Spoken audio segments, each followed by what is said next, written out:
Hey everyone, welcome back to my YouTube channel. I have been busy the last few weeks putting together the first film that I've ever made. It's a short film, or more realistically, a micro film, because it's under 5 minutes. And this was made in part because I've always wanted to make some sort of scary film. I'm a big scary movie, scary book, scary game type person. And also I have a friend in California who has a micro horror film festival that he always asks me to submit to. And so this year I decided I'm definitely going to make a film and submit. And I accomplished it. I did it. I made a film and I submitted it. And that is really exciting. But that's where I've been the last couple weeks. And in this video, the project is done. It's been submitted. And so I want to share my 3 main takeaways having completed my first ever short film project. So the first takeaway in this project is that never again am I going to try to do a project completely by myself. That was not what I set out to do. There was no intention to just do everything on my own, but that's sort of how everything unfolded. I did the script on my own, and then I kind of had someone lined up to help out, but then that kind of fell through. And then I thought the shooting location would be too small, so I didn't get anyone to do BTS photos or video. I was like, I'll just do that myself. Not a good idea. And so I just set myself up to stretch myself way too thin and let things fall through the cracks, which happened, but luckily nothing that was like too detrimental to the project. It all still worked out in the end, but it was a lot more stressful and less smooth than maybe it could have been. So in the future, I definitely want to get someone on board to help like produce and write it with me. And then when we go to shoot, at least having one other person there who can help with sound or with staging or getting people into costume or, whatever, so that I can focus a bit more on just whatever I'm doing. Like if it's filming or directing, whatever, I can be more focused on that. Because really you only have so much mental capacity. And if you're trying to do too many things, like I was trying to get someone into costume and like do staging and then also shoot and do the technical camera stuff, but also direct to get what I needed from the actor and worry about BTS video and photos. Too much. So in the future, definitely getting at least one other person involved, if not like maybe a couple people involved, I think would be a lot more helpful. But having done everything also gave me at least a little bit of perspective about each individual thing. So there was still some sort of benefit that came from that. All right, so Sydney, what do you think of this costume? It's gorgeous, but it's stuffy and moist. What do you think of, how does it feel with this mask on? Kind of suffocating a little bit, but I'll suffer for the art. Suffering for the art. A true professional.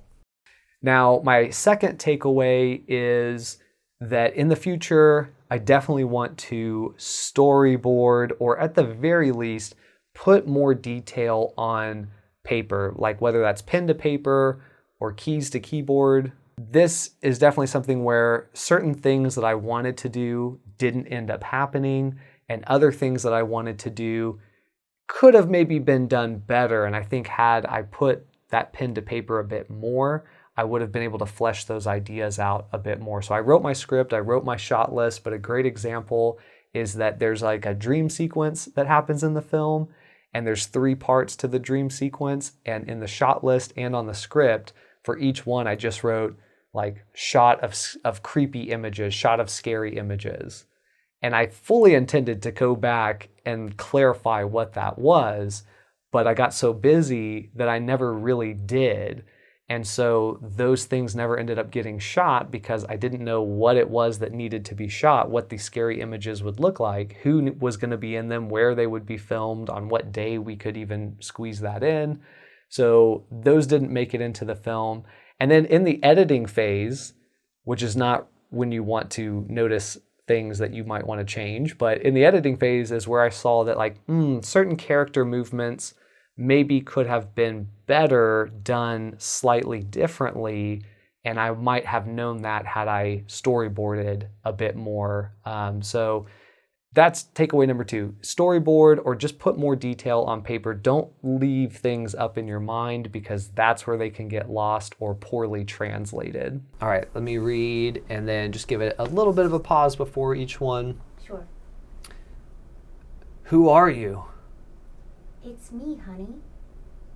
Tell me your name. Mom. Tell me your name. Zezbeth. And then my third takeaway would be setting timelines.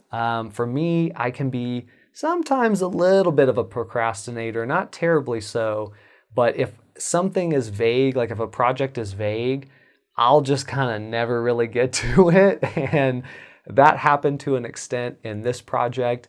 In the very beginning, I started on this project early in the year. But I really struggled to cement what the story would be about.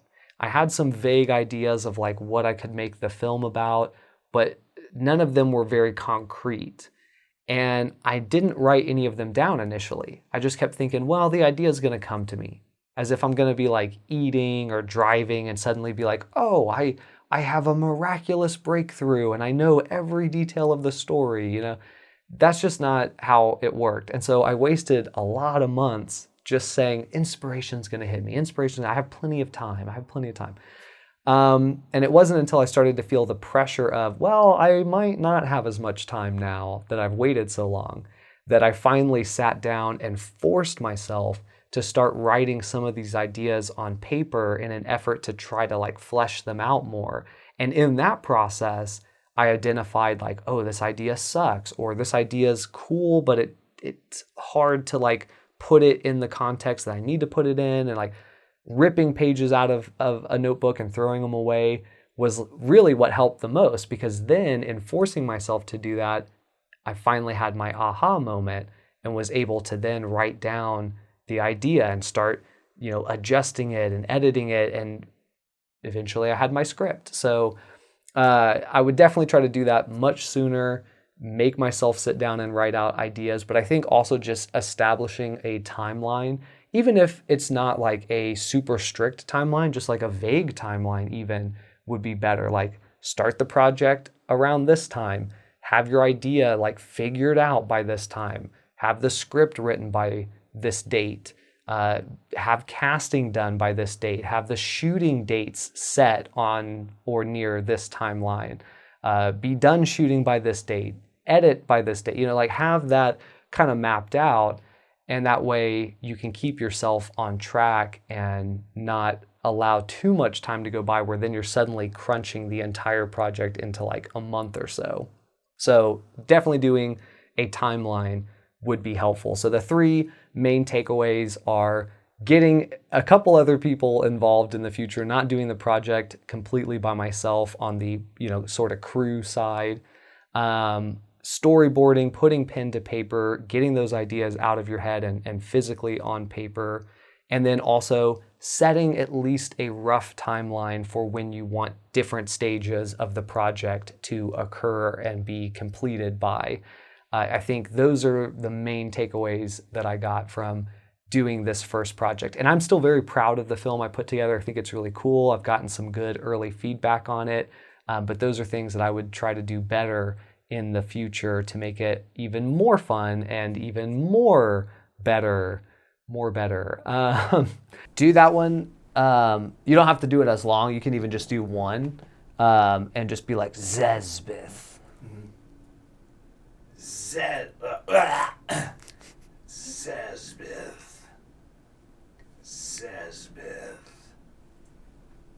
Perfect. Even that sound you made could be really cool. Yeah.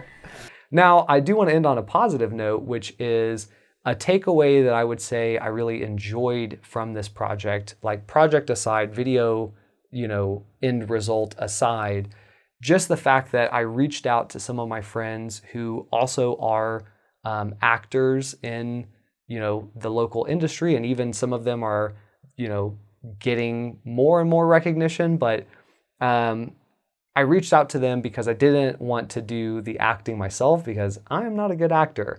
And so they all were super pumped about this project. No hesitation. They were all like, yes, I definitely want to do this. And that made me feel really, really good. And then also made the project a lot more comfortable because I was working with people I was already longtime friends with, so very comfortable with, and it just made the whole experience really memorable and really, really fun. And I hope they had a blast as much as I did. But that was definitely one of the more positive takeaways from the project. Like I said, I do plan to post the short film or the microfilm here on YouTube a week from today. So if you're watching in real time as this is being posted, then in 1 week you can see it. Or if you're watching sometime in the future, then it's already there and you can go check it out now if you want to see the film that I put together, my first ever film. And I'm already drafting ideas for what the next film is going to be, so I'm super excited about that. But if you enjoyed this video, give me a thumbs up. If you've had any experiences putting together your own short film that you think are valuable, drop them in the comments below because I would love to learn some additional stuff, and I'm sure other people watching this video would also love to get some other opinions and other takeaways as well. And if you do want to see the short film that I put together or any other content like this, hit the subscribe button and that'll keep you in the know for when those videos come out. Otherwise, I'm Colton. I'll see you in the next one.